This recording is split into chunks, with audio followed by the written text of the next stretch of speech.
A key difference with the CBDC is that central bank will have absolute control. A lot has been happening between Ripple and the SEC. The simple question is just that if Ripple is a security or not.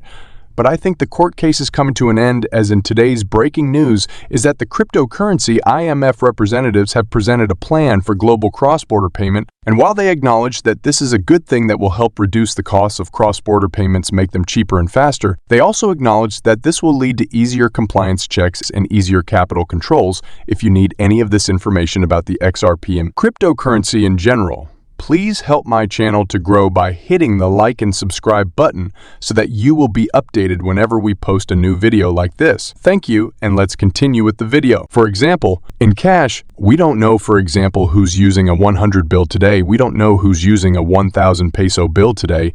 A key difference with the CBDC is that central bank will have the ability to monitor transactions. Head of the IMF's Monetary and Capital Markets has ordered the end of the XRP and the SEC case. As we know, this has been on since 2017, but what are the plans of the IMF on the XRP case? Well, for me, I think that the IMF are planning to use the XRP as the world digital currency. Well, I'm going to say that this will help a lot. Or what did you think? If you have any thought about this, please drop it in the comment section. Let's talk about it together. In our view, regulatory steps should be taken to ensure that these markets are safe for investors. Our design for a new class of platforms would improve and guarantee more interoperability, efficiency, and safety in domestic financial markets as well as cross-border payments. You should pass regulations to ensure that identities are captured and integrity is ensured, because the current cost sluggishness and opacity of cross-border payments are caused by a lack of infrastructure. In fact, the IMF has always been vocal about the fact that CBDC is programmable money.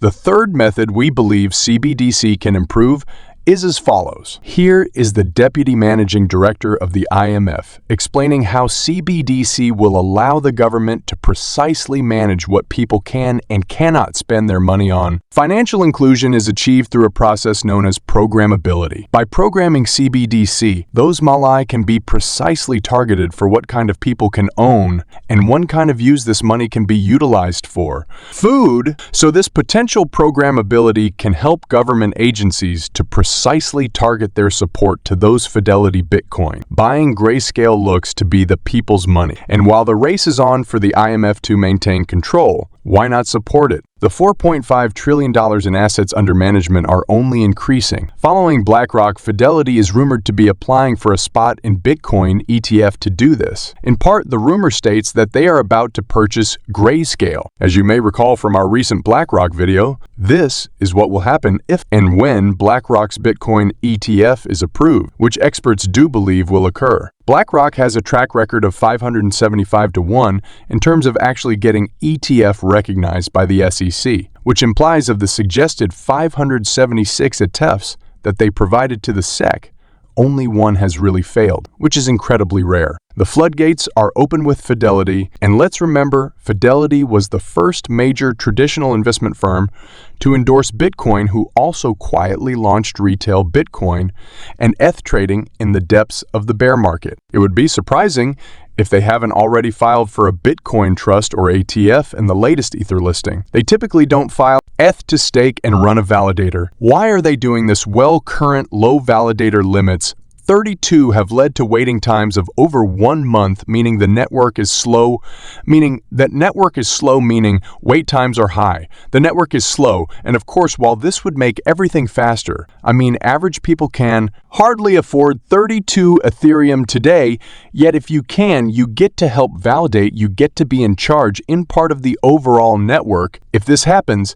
it would truly be amazing if this happens. Early in June, Ethereum engineers Mike Neuter, Justin Drake, and others first proposed the idea, and it is still being discussed as of this writing. We want to keep the underlying chain, the fundamental Ethereum, at work as decentralized as possible, and then of course get the scaling from the layer 2s, but it isn't actively being worked on. It's just a conversation. As I learn more, I'll keep you informed. Do Kwon, the creator of Terra Luna, gets sentenced to 4 months in prison in Montenegro. Dakwon was recently sentenced to 4 months in prison in Montenegro for possessing a fake passport. However, Kwon, his former chief financial officer and colleague, was also charged with the same offense and received the same punishment. Kwon was accused of trying to flee the... We know where Kwon will be for the next 4 months after he testified in court that he was unaware that the passport he was using to travel with was allegedly fake. Bitcoin, can AI ruin it? Michael Saylor, to respond to your query,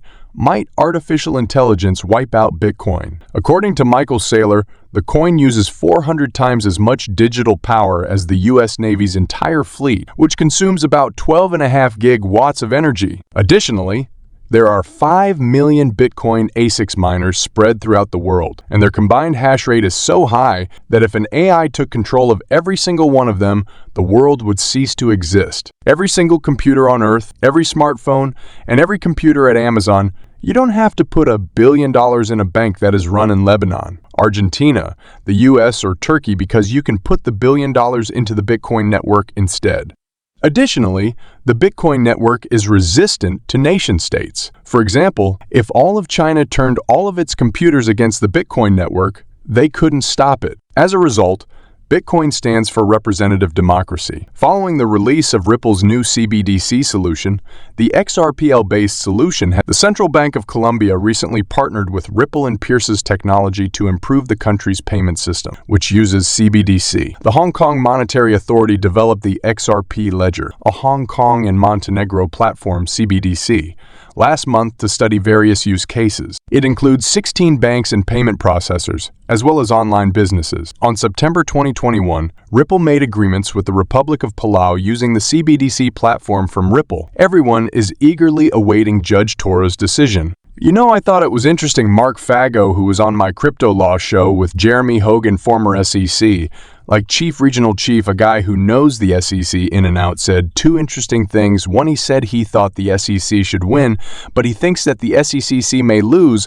I found that interesting. And he also said he thought the SEC should win, but he thinks that the SEC may lose. Before today, I said that I wouldn't be surprised if it took through the summer, but I would be surprised if we were in June and it was still pending, and we are in June and it is still pending. I'm also in the camp that believes we could receive a decision next week. I've told XRP holders that I'm really confident that the worst case scenario is September. And I say worst case because some people believe it will be, think of that list as a public humiliation list, right? A judge doesn't want to be on that list because it implies that they aren't doing their jobs and being diligent. I'm confident that Judge Torres would never permit herself to be included on that list from Ripple's general counsel. He shared a code of conduct from the legal profession, and now Attorney Deaton shared this information. If Ripple's percentage ownership of the outstanding XRP was the problem, the SEC could have drawn the line and given Ripple 3 to 5 years to reduce their holdings to meet the maximum threshold set. Hell,